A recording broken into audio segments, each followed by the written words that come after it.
we will look at few important purposes or the reasons for which normally an acquisition or a merger happens. The first could be buying a market share. We have already seen in the earlier classes where we have talked about the reasons or the purpose of merger and acquisition, that market share or improving the market share or getting into additional markets either locally or globally can be one of the strong reasons for which an acquisition or a merger happens. So is it that I am going to acquire a company, I am going to acquire a target company, or two companies are getting merged for buying a market share? Is additional market share our purpose? This is one very important purpose. Now the next could be raising the entry barriers for potential competitors. Raising entry barrier for potential competitors. Now what happens? Competition is quite common to business. Sometimes in case you are not able to cope up with the competition, you have no choice but to enhance your business to such an extent that you are able to compete with the competitors, or probably try to prohibit competition to some extent. So even the competition in the market could as well be a very strong reason for which I need to acquire a company and enhance my business, or probably two particular entities which are into complementary businesses can merge into one, and probably with huge amount of cost savings and the economies of scale that we have already discussed. For that reason, probably even a merger can happen. So competition, prohibiting a competition or trying to enable yourself to be able to face competition is another strong reason for which the target company can be acquired or a merger can happen. And this also will be a very important factor in determining the course of valuation. So please understand, what are we trying to understand now? What should be the course of valuation, and what should be how the valuation process has to be done has to a large extent depends upon the purpose for which the target company is being acquired or a merger is happening. In simple words, the purpose for which an acquisition or a merger happens to a large extent influence the process of valuation, so also the methods of valuation. So the first method what we have seen is what? Trying to enter into new markets, so trying to acquire additional market share. The second is entry barrier for competitors, being able to compete better and to a large extent prohibit even competition could be another very important point. Then eliminating a competitor or reducing the power of a competitor. This is again, as I told you, the same thing. It's an extension of what we have discussed just now. See, if you're really strong enough, you will contain the competition. And if you grow stronger, if you enhance your business further, probably you will be able to kill competition, and you will be able to really disprove your competitors in terms of enhanced business. So this is another extended part of. So totally competition is what you need to remember. Competition can be an important aspect for avoiding competition or being able to face the threat of competition, or eliminating the competitors can be also a few reasons for which a merger or acquisition happens. Then mature product technology with obsolescence risks. Mature product technology with obsolescence risks. Now what happens whenever you are dealing into manufacturing of a technological product? It is but natural that with the advancement of science and technology, newer technologies will come in place, and probably the product that you are manufacturing is out of old technology, and already the competitors have come up into the market manufacturing the same product or probably newer versions of that through the new technology. So what happens? Improvement in technology sometimes can disrupt your business in a very bad manner, so much so that you may be out of business if you don't try to improve yourself in terms of improving your adopting yourself to the latest technology. So what is important is it that you are trying to acquire the company, or is that these two companies are trying to merge with each other, okay, to take advantage of improvement in technology. The improved technology adoption can be also a very strong reason for which you may go for an acquisition or a merger, and this eventually again will have a strong impact on the kind of valuation process you need to go through and the type of valuation methods that you need to adopt. The fourth one is adding new product to the current business for vertical horizontal integration. This is again, as I told you, in case you want to extend your business further, if you want to expand your business, supposing let's say you're into manufacturing of a product X, which is requiring 10 different components, and out of these 10 components, 2 components are required in a very large measure for your manufacture, and even hitherto you have been buying this from a manufacturer from outside.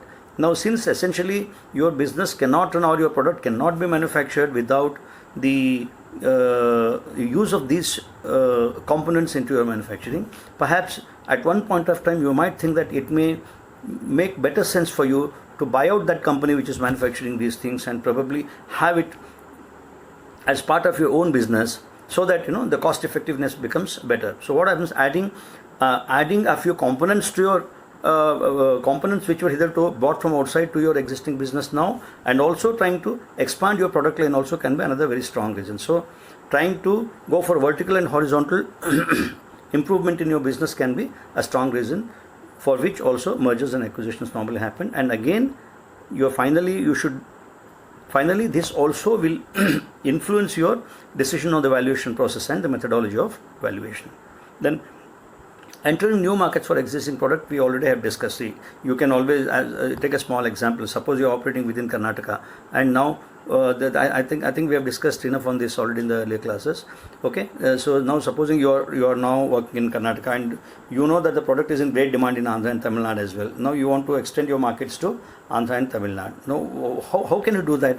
Either you go and establish your own marketing offices in those places, or probably if you know one or two good marketing companies which have been known to you for a long time, which have been doing very good business, probably you acquire those companies and then push your products through those companies. So for entering into new markets also, sometimes you might have to acquire certain companies which are into good marketing, or it can also be a merger of these two companies. When I say acquisition, you also please include merger there, and when I say merger, you can also include acquisition, because these are two different types of growing your business.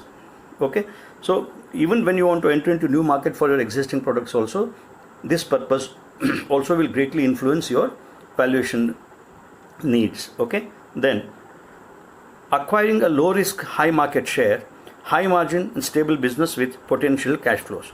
Now acquiring a low risk, high market share,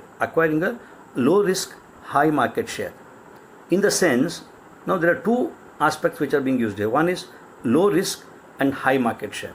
See, whenever you intend to expand your markets, whenever you want to have a higher share in the market, normally what happens, as you move forward, a lot of decisions will be taken in terms of price cut, in terms of discount, in terms of a lot of features being given to the customers and whatnot. So eventually what happens, as you go nearer and nearer to the customers in terms of your pricing, you will be undertaking more and more risk. Now, how to avoid this and still reach the higher market shares?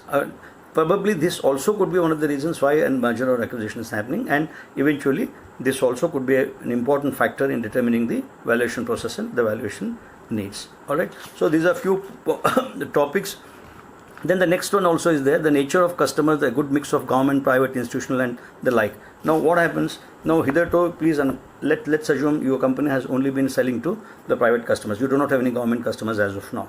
And probably you have now realized that there's a huge amount of this product being bought by the governments also, and you want to get into the government sector in terms of selling this. Now how do you do this?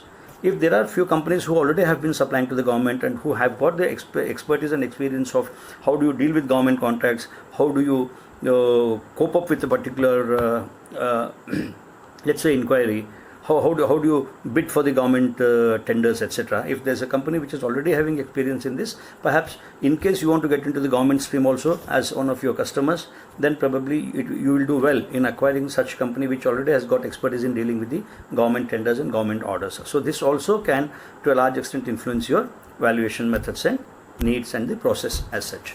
The last could be a large amount of off-balance sheet assets. So off-balance sheet assets could also be greatly influencing your valuation needs and the valuation methods also. So what they are, let's see in subsequent part. Now, so whatever points we have discussed so far, probably 7 or 8 different points, these are all the points in terms of purpose why a merger or acquisition happens, which you already have studied. And now what is that important thing that you need to keep in mind is, whatever has been explained so far will influence or will have an influence on the type of valuation that you need to adopt, and the process of valuation also that you need to adopt. All right. So having said this, again another important topic covered in module 3, that is due diligence, also I shall be discussing in detail in the subsequent videos, but as of now, it's a little important that you also understand that. When I say valuation, the process of valuation, the methods of valuation, these also, now depending upon so many different purposes for which that acquisition or the merger might happen, will throw open the game for due diligence team. Now, only after the due diligence team has done its homework, it has done with its work and has given a report, then depending upon that, ultimately the whole valuation game is going to start once your due diligence report is in place. So the item of due diligence or the whole work of due diligence is of extreme importance in any merger or acquisition. But however, even in terms of what direction this particular due diligence team need to have, also these purposes will greatly help.